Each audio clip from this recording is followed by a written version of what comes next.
And Bien, mukhang ini-enjoy mo yung event ngayon dahil nakikita namin lumilibot ka talaga, pinapanood yung games. Ano pakiramdam na ang daming sulubot dito naglalaro?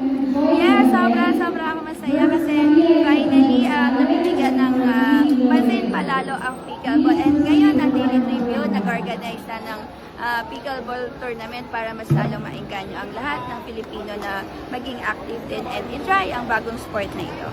I understand, training ka din for national team pero mukhang ready ka na rin sana maglaro.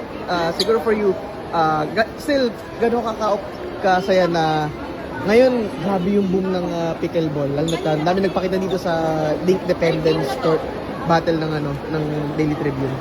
Yes, actually yung ginawa ngayon ng Daily Tribune, parang feeling ko, or alam ko first time ito na nagkaroon ng event ng bukod sa novice is newbie, as in mga first timer talaga na sasali sa tournament. So, kudos to Daily Tribune and the Ding Club na ganun sila naging inclusive na magkaroon ng event na ganito and another category na pwede i-consider ng mga organizer.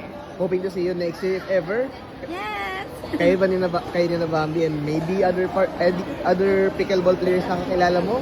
Yeah, sana maimbitahan ako and sana ang Daily Tribune bigyan din ng open category para daw sa trip to Japan.